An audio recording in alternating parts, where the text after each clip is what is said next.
I'm Carlos Aparicio. I'm the owner of Aparicio Associates. The way that I look at interior design is that I look at it from sort of an intellectual point of view. I think Carlos has a very unique style which is very appropriate for Veranda.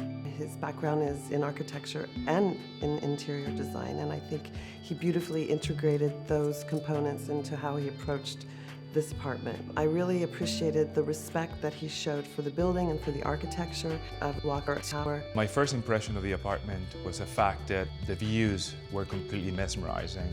One of the things that I liked the most is actually the volume of space, the height of the ceiling, the whole sensibility of the apartment. Very early on, I liked the idea of the grisaille. It's a French concept of painting the background of a canvas a particular shade of gray.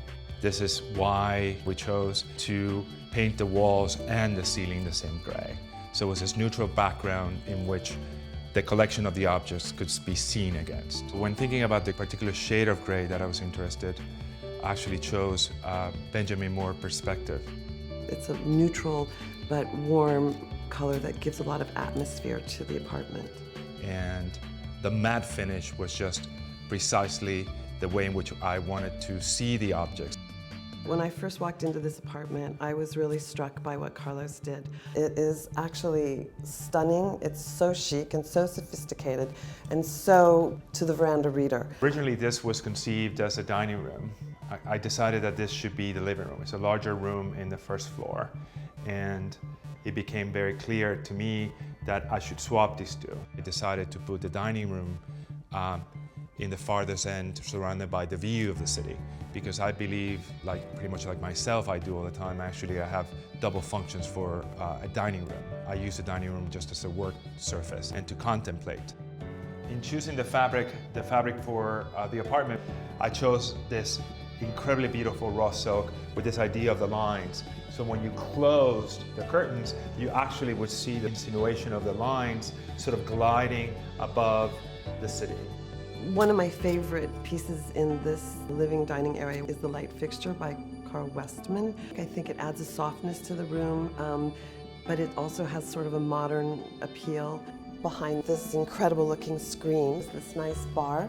He has chosen these beautiful pieces from Christophe, this sterling silver tray and ice bucket. The bed is actually one of the most important pieces of furniture in the apartment. This bed is by Leleu. It was designed in the 1930s. To go with this bed, we actually chose this incredibly beautiful chevron pattern from Peacock Alley. I couldn't believe how beautiful it is. In choosing the linens for the bed, we just found this incredibly beautiful linen with this beautiful gray border, again from Peacock Alley, and it was just perfection.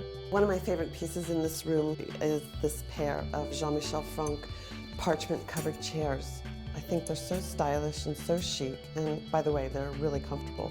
I love the closet that Carlos has designed with California Closets. It's super chic and sophisticated. It's totally practical. California Closet has this incredible, beautiful system of shelving and drawers. There's plenty of storage space for the clothes, for the suitcase, for the shoes, for the boots, and for all these divine clothes by Brunello Cucinelli.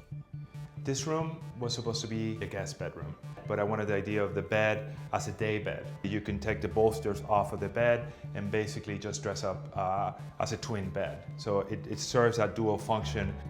I think my favorite space is definitely the study upstairs. The combination of the room, the windows, and the furniture, just perfection. We're actually combining perhaps I would say about 80 years of history. When you walk into a home, into a room, and it evokes an emotion, a positive feeling, then you know the designer has done a good job.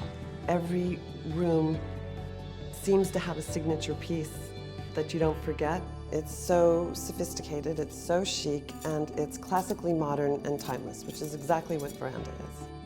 A home needs to be telling a story. One of the things that is fascinating about being involved with a project like this, there's a possibility for it to be almost lyrical and meaningful. And I think that's something that I strive very much to achieve. And how powerful interior design could be in order to tell the story of our lives.